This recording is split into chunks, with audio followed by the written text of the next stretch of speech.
प्रिय विद्यार्थियों, आज हम बीए पार्ट फर्स्ट के फर्स्ट पेपर राजनीतिक विज्ञान के मूल आधार में राजनीतिक व्यवस्थाओं की विशेषताओं की चर्चा करेंगे। इस क्रम में मैं आपको स्पष्ट कर दूं कि एक फेमस अमेरिकन साइंटिस्ट रहे हैं, पॉलिटिकल साइंटिस्ट आमंड। उन्होंने राजनीतिक व्यवस्था की 5 विशेषताएं बताई हैं। उन विशेषताओं की चर्चा पहले करते हैं। पहली विशेषता बताई है वो है राजनीतिक व्यवस्थाओं की सार्वभौमिकता। दूसरी, राजनीतिक संरचनाओं की सार्वभौमिकता। तीसरी, राजनीतिक कार्यों की सार्वभौमिकता। चौथी, राजनीतिक संरचना की बहुकार्यात्मकता। और पांचवी, राजनीतिक व्यवस्थाओं का सांस्कृतिक दृष्टि से मिश्रित रूप। विभिन्न राजनीतिक व्यवस्थाएं वास्तविक जीवन में प्राय एक सा व्यवहार करती हैं। अतः राजनीतिक व्यवस्थाओं में पाई जाने वाली कुछ समान विशेषताएं हैं जिनका विवरण करना यहाँ मैं अपरिहार्य समझता हूँ। पहली जो समान विशेषता है वो है राजनीतिक संरचनाओं की समानता। सभी राजनीतिक व्यवस्थाओं में राजनीतिक संरचनाएं पाई जाती हैं। इन संरचनाओं की परस्पर तुलना की जा सकती है। इन संरचनाओं में अंतर केवल विशिष्टीकरण का होता है।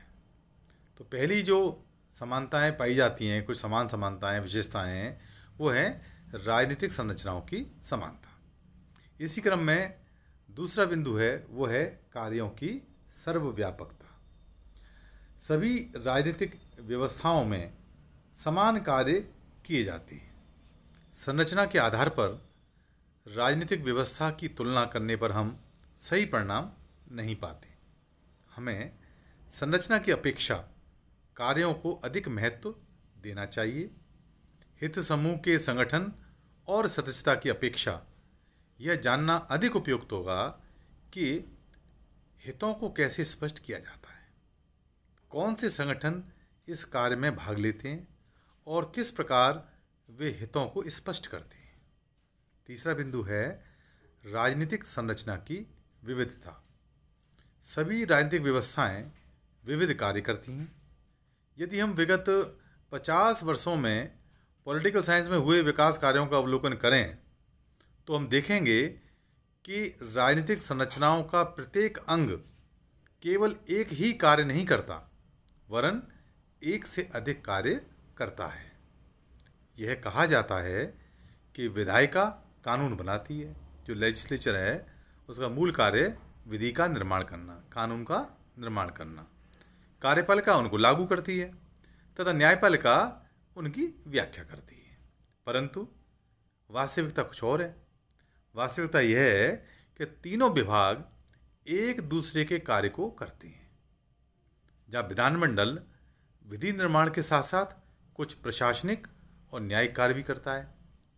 नौकरशाही न केवल कानूनों को लागू करती है बल्कि विधि निर्माण में उसका एक बड़ा हाथ, बड़ा स्रोत है। ये सारी बातें बहुत महत्वपूर्ण हैं। चौथा बिंदु है राजनीतिक संरचनाओं का मिश्रित स्वरूप। कोई भी राजनीतिक व्यवस्था विशुद्ध नहीं होती है। समस्त राजनीतिक व्यवस्थाएं मिश्रित व्यवस्थाएं हैं।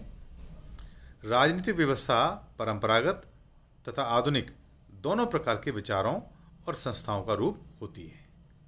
अगला बिंदु है इसी क्रम में राजनीतिक साधनों का असमान स्वामित्व। प्रत्येक व्यवस्था में राजनीतिक साधनों का असमान वितरण होता है। राजनीतिक साधनों से हमारा अभिप्राय है उन साधनों से जिनके द्वारा एक व्यक्ति दूसरे व्यक्ति के आचरण को प्रभावित करता है। इस प्रकार राजनीतिक साधनों के अंतर्गत धन, भोजन, सूचनाएं, बल प्रयोग की धमकी आदि शामिल किए जा सकते हैं। अगला बिंदु है राजनीतिक प्रभाव का प्रयत्न। राजनीतिक व्यवस्था के अंतर्गत कुछ लोग सरकार की नीतियों, पॉलिसीज़ और जो डिसीजंस हैं, निर्णय हैं, उनको प्रभावित करने के लिए अधिक प्रयत्नशील रहते हैं। शासकीय नीतियों, नियमों और निर्णयों को प्रभावित करने की क्षमता का नाम ही राजनीतिक प्रभाव है। अगला बिंदु है राजनीतिक प्रभाव का असमान वितरण। राजनीतिक व्यवस्था के अंतर्गत राजनीतिक प्रभाव का असमान वितरण होता है और इसका प्रमुख कारण है साधनों का असमान वितरण। कुछ व्यक्तियों के पास राजनीतिक साधन अधिक होते हैं जिनके द्वारा वे सरकार को प्रभावित कर सकते हैं। जिन जिन व्यक्तियों का सरकार पर अधिक प्रभाव होता है वे अपने इस प्रभाव के द्वारा अधिक राजनीतिक साधनों पर नियंत्रण कर सकते हैं। और अगला बिंदु है वैधता का अर्जन।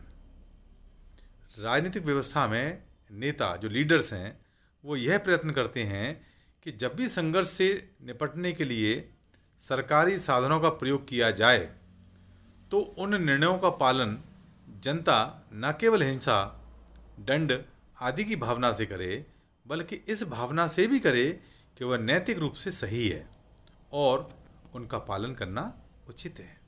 अर्थात प्रत्येक राजनीतिक व्यवस्था में लीडर्स अपने कार्यों को वैध बनाने के लिए, युक्तियुक्त बनाने का प्रयास करते हैं। अगला बिंदु है विचारधारा का विकास।